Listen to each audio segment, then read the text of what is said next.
Argentina became sore losers to the world. We expected the thuggery, we expected the off-the-ball stuff, but we also expected a lot more on the ball.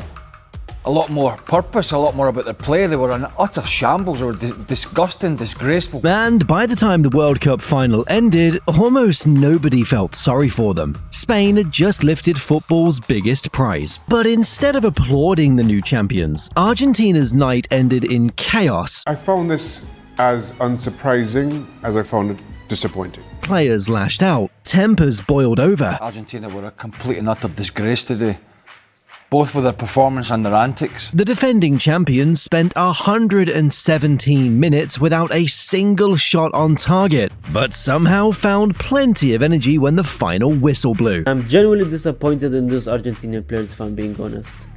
They found no solution. They couldn't do nothing. The shocking part is that this wasn't an isolated incident. For decades, Argentina have built a reputation that divides football fans like no other nation. So, when Spain finally knocked them off the throne, many believed it wasn't just a defeat, it was a downfall that had been coming for years. I'm so pleased Spain won. Argentina walked into this World Cup as the #1 team on the planet, defending champions, reigning Copa America winners. And for Messi, this was supposed to be his last dance on the biggest stage in football. Everything was set up for a victory lap. Then came match day 1 against Algeria, and the tone got set almost immediately. Messi went for a tackle, caught up to Algerian captain Issa Mendy, and raked his stud straight down the back of his ankle. Watch the freeze frame and it's ugly. It does play into that narrative of, yeah, this guys get a different sort of treatment.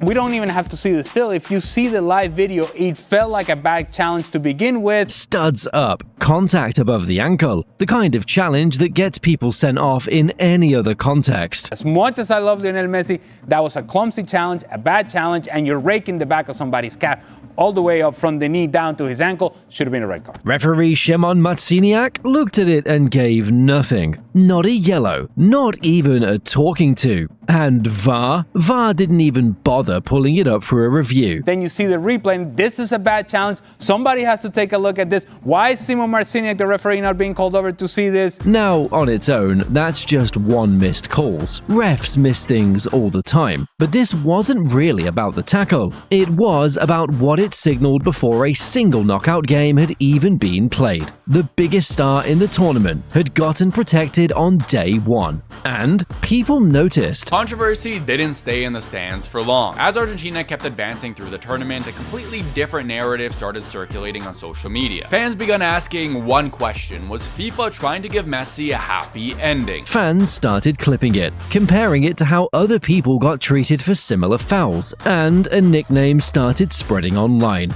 Vargentina. It sounds like a joke, but it stuck because people were now watching every single Argentina match, looking for the pattern to repeat. People began noticing what they believed was a pattern. Football fans became convinced that Argentina weren't simply getting lucky, they were getting help. And it did. But what happened against Algeria was nothing compared to what was waiting for them in Atlanta against Egypt. The round of 16 match against Egypt is where this stopped being a theory and became something people couldn't unsee. Egypt had taken the lead, they were playing with confidence, playing with belief, and they had a second goal that would have put the game almost out of reach, except it got chalked off. VAR pulled the review back deep into the build-up, way before the actual finish, and found a foul that just barely justified wiping the goal from the board. Yeah, listen, as far as I'm concerned, it was not used appropriately in this incident. I understand it's the beginning of the offensive play. The foul actually occurred, obviously, in the defensive half of Egypt, and therefore it was then ran over the halfway line, ran into Argentina's half, creating the opportunity for the goal to end up in the back of the net. Then, minutes later, Mohamed Salah gets taken down inside the box by Julian Alvarez. Clear contact, the kind of challenge that's a penalty in basically every other context. All tournament, nothing given, no VAR check, no second look, nothing. The Salah one is more debatable. So Salah runs into the box. The ball goes up the other end, they score the winning goal. Before that, Salah goes in the box, much the same as Lisandro Martinez's foul. He goes into the box, Argentinian defender does get the ball, but then there's a secondary action where Salah's going to get the ball and he kicks Salah's foot. And here's the part that made people furious. Almost immediately after that non-call, Argentina went straight down the other end and scored. The timing felt less like coincidence and more like a script. Egypt's manager didn't hold back after the final whistle. He went public and said the tournament wasn't fair, that there seemed to be pressure to protect the defending champions, and that this wasn't really about football anymore. Egypt filed a formal complaint to FIFA. That's not a fan on Twitter with a conspiracy theory. That's an entire football federation putting it in writing. Then came Switzerland in the quarter-final, and the pattern just morphed into a different shape. This game went to extra time, and for most of it, Argentina's fouls just weren't getting carded. Tactical fouls, niggling fouls, the stuff that normally piles up into a yellow card. And the whistle, it stayed quiet. Then, suddenly, in the 72nd minute, the whistle tightened, but only on the Swiss. A yellow card got reviewed and upgraded into a second yellow, sending a Swiss player off the pitch. To be fair, that second yellow was deserved. It's very, very frustrating from a Swiss point of view and from a player point of view. But it didn't stop there. Once Switzerland dropped to 10 men, Argentina's veterans took over the game in the ugliest way possible, feigning injuries to kill time, needling the Swiss bench to draw a reaction, managing the clock instead of trying to actually finish the game off. It wasn't about playing better football anymore. It was about running the clock down until Switzerland simply couldn't recover. By the time the semi-final against England rolled around, the strategy had gotten refined into something almost mechanical.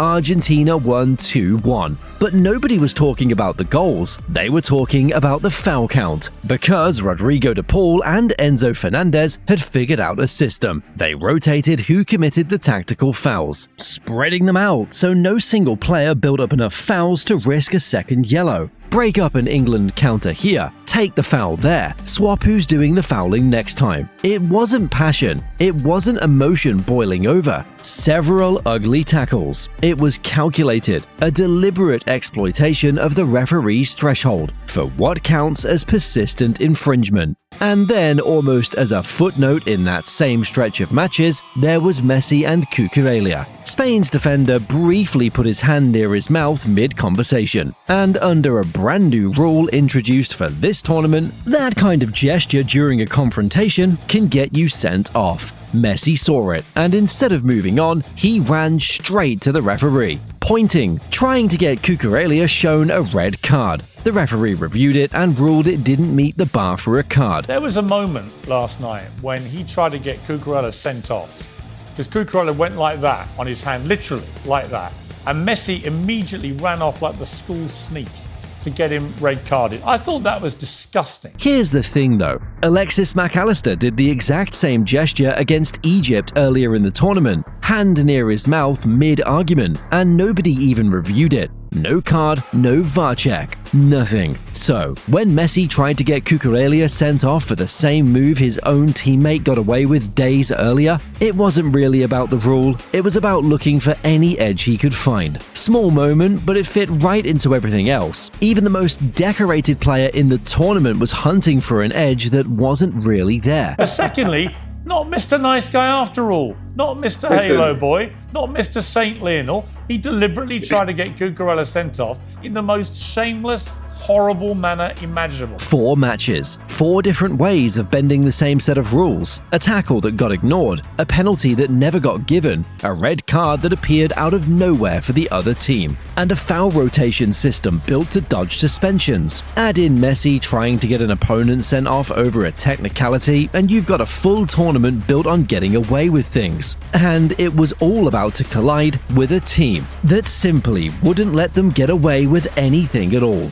Spain didn't come to fight, they came to play, and that's exactly what broke Argentina. From the first whistle, Spain just kept the ball, moved it, waited, and never let the game turn into the kind of scrap Argentina has been winning all tournament. They know also that on the day nobody can match certainly the their possession and the way they move the ball. And if they move the ball, you can try to be physical like Argentina were today, and you don't get close to them, you don't get near them, you can't rattle them, because I think they are, again, very good at what they do. No panic, no reaction to the shoving and the niggling fouls, just patient, structured possession, the same shape they'd played all summer, no matter who stood in front of them. It's the exact opposite of everything Argentina had built their run on, and it left Argentina without a game plan. Because their midfield and the way that they play as a team is so well coached and they're so well drilled and they're so good in possession and so good out of possession, they showed their quality today. They came to play football. Argentina didn't. The numbers by the end tell the story better than any commentary could. Spain finished with 20 shots. Argentina had basically none. Their first real look at goal didn't come until the 117th minute,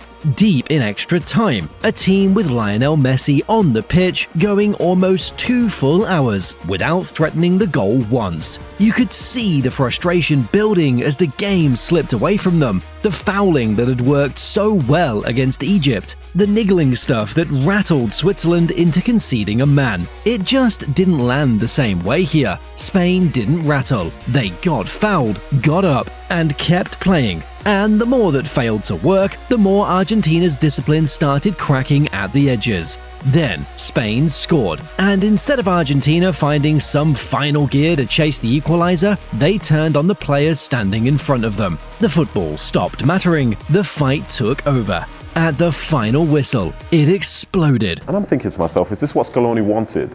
Did he want somebody to do that? Did he want Paredes to come in for his footballing ability, to be able to be in that anchor position and move the ball around? But instead, as I say, it turned into this dogfight. During an altercation, Leandro Paredes shamelessly threw Gavi to the ground. The way he was manhandling, I think it was Gavi, 21-year-old kid, and you're throwing him around on the pitch. That's someone's son, someone's brother.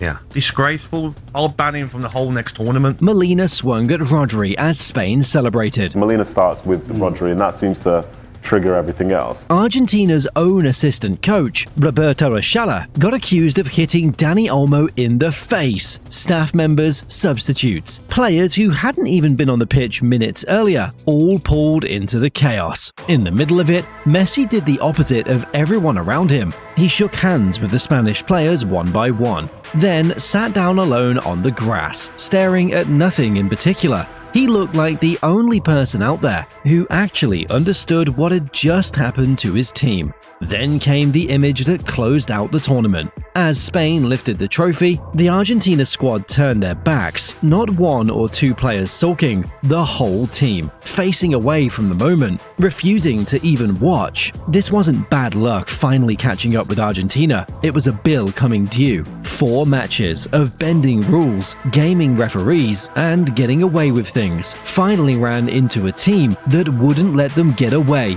with anything. Bro, everyone watching that game kept thinking, there's no way Argentina haven't taken a shot yet. They're going to take a shot in a second. Something's going to happen. Something's going to happen. But I think they went too far the other way. And, you made a point, to be fair, to give Spain more credit. Argentina came up against the one team that would not let them breathe. Argentina didn't lose because Spain got lucky. They lost because for one night, nobody let them get away with it.